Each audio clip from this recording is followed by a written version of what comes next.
Olá pessoal, tudo bem? Chegamos então à nossa nona e última aula. Nela faremos uma breve revisão sobre o que vimos ao longo da nossa disciplina e também falaremos sobre a nossa atividade final de avaliação.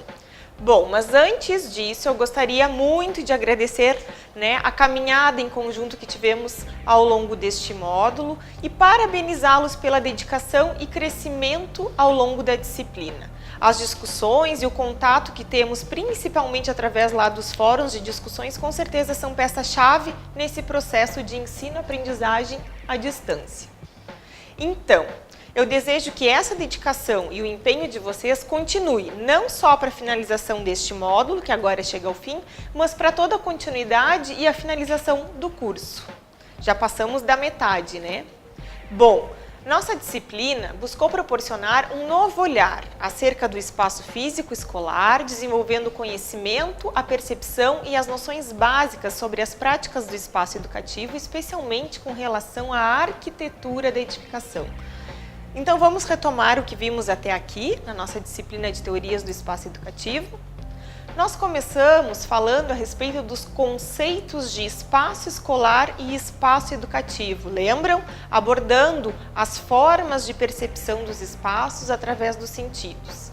Depois estudamos a respeito das formas de representações desse espaço construído, destacando a representação através de maquetes e do conjunto de plantas que constituem o projeto arquitetônico. Lembram? Planta de situação, planta de localização e cobertura, planta baixa, cortes, fachadas. Em seguida, falamos sobre as relações existentes entre o espaço escolar, esse espaço construído, e a educação, destacando os elementos físicos construtivos, como paredes, tetos, pisos, bancadas de trabalho, e ainda os elementos físicos que são operacionais, como, por exemplo, mobiliário, ferramentas, máquinas, e como este conjunto de elementos construídos e elementos operacionais formam a infraestrutura da escola. Como essa infraestrutura da escola é capaz de interferir e influenciar as atividades educativas.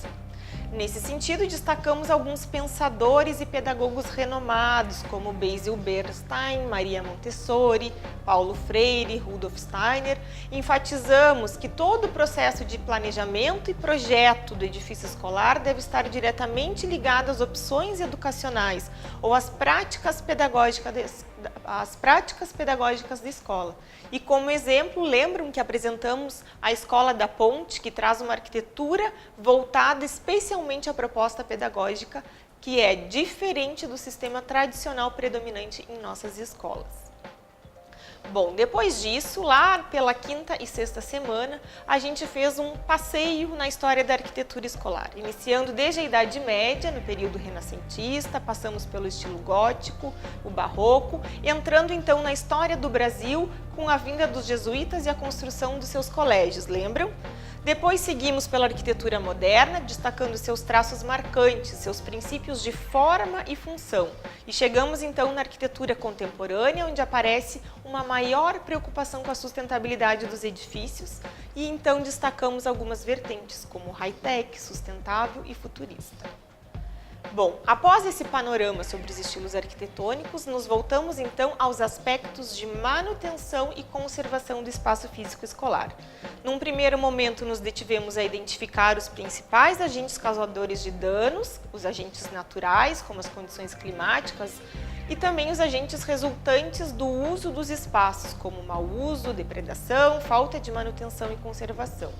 Por fim, então, caracterizamos os serviços de manutenção e conservação. E assim, vimos que não é somente pelo trabalho direto que os funcionários contribuem para o processo educativo escolar, mas assegurando a professores e alunos condições ambientais de trabalho. Os saberes específicos presentes nesses afazeres do dia a dia dos funcionários são muito importantes para o processo educativo. A interação dos funcionários com os alunos e professores, com outros funcionários da escola, provoca o envolvimento de toda a coletividade escolar na identificação das causas e ajudando nas soluções dos problemas. Bom, nesse contexto, após todo esse panorama da nossa disciplina, a gente propôs então a atividade final de avaliação, que na nossa disciplina não é uma prova, é um trabalho.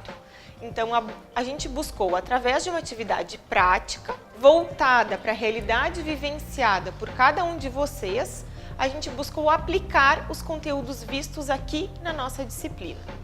Então, a nossa atividade consiste num levantamento das condições de manutenção e conservação dos ambientes do edifício escolar e a elaboração de um parecer crítico a respeito dessas instalações físicas da escola e como, isto pode influenciar nas atividades pedagógicas. Então, peço que vocês abordem aspectos desde a adequação do uso dos espaços, estilo arquitetônico, materiais construtivos, problemas de manutenção e conservação e outros ainda que vocês julgarem pertinente.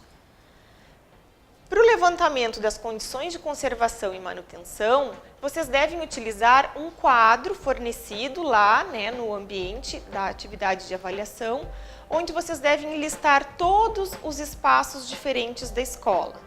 Em casos de espaços repetidos, como por exemplo salas de aula, vocês podem realizar a atividade apenas em uma das salas, em um desses espaços. E para facilitar o entendimento da realização dessa atividade, agora nós vamos até uma sala de educação geral aqui do Campus Pelotas do IFSUL, para exemplificar algumas coisas dos aspectos de manutenção e conservação dos espaços. Bom, pessoal, estamos então aqui numa sala de educação geral do Campus Pelotas, do IFSUL, onde vamos falar um pouquinho dos materiais, do piso, parede, das esquadrias, das janelas, do teto, e das condições e do estado de manutenção e conservação, com o objetivo de auxiliar vocês no desenvolvimento da atividade final de avaliação, então, que está proposta lá no espaço da nossa disciplina. Bom, aqui então, se a gente for seguir o quadro lá da atividade final, como característica do piso, qual é o material, o elemento construtivo que nós temos aqui? Nós temos uma sala com tacos de madeira, instalados, onde a gente observa já um certo desgaste pelo uso dos espaços, então é um piso que já mereceria uma nova camada de sinteco ou de algum produto que recuperasse esse estado que já está com um certo desgaste. No sentido da colocação e da instalação, a gente observa que eles estão todos firmes, não observamos parquet soltos ou falta de tacos de madeira. Nas paredes nós temos então as superfícies todas elas rebocadas com uma pintura. O que a gente observa aqui? Que junto às classes, às mesas, a gente observa um desgaste na parede, na pintura, Algumas manchas de sujeira pelo contato dos próprios alunos e oriundos da própria atividade escolar. Então, que para melhor conservação desse espaço devem ser constantemente limpas e aqui de repente poderia ser instalado algum elemento que não agredisse tanto essas paredes, ajudando então no estado de manutenção da sala.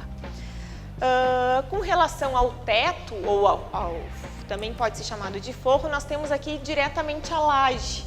Então nós temos uma laje em concreto que foi pintada, tem um revestimento de pintura na cor clara. Percebemos que ela está bem conservada, não tem nenhum problema assim tão aparente ou visível que possa prejudicar o espaço. Depois, apontando então para as esquadrias, as janelas elas são compostas de alumínio com vidro. O tipo da esquadria, então, nós vemos que elas são de correr nessa parte. Lá em cima temos a parte basculante, que então auxilia na ventilação e na circulação de ar dentro desse espaço. E ainda a persiana, que auxilia no desenvolvimento das aulas, no sentido de que essa sala ela é uma sala com janelas na orientação oeste, então incide muito sol no período da tarde aqui dentro. Então as persianas nesse sentido, são fundamentais para evitar a radiação solar direta aqui dentro e com isso facilitar as atividades de ensino e aprendizagem. Percebemos também que as persianas e as janelas estão em bom estado de conservação, possivelmente foram trocadas recentemente, vemos que estão funcionando adequadamente. Então, esse panorama geral dessa sala é com o objetivo de auxiliar vocês no desenvolvimento da atividade final e peço então que vocês façam também isso em cada um dos espaços lá na escola, nos espaços em que vocês trabalham. Bom, e assim finalizamos então a nossa última aula. Dediquem-se a essa atividade final e ao encerramento do módulo. Bom, qualquer dúvida, comentários, acessem lá o fórum que eu estarei em contato com vocês. Um grande abraço e mãos à obra!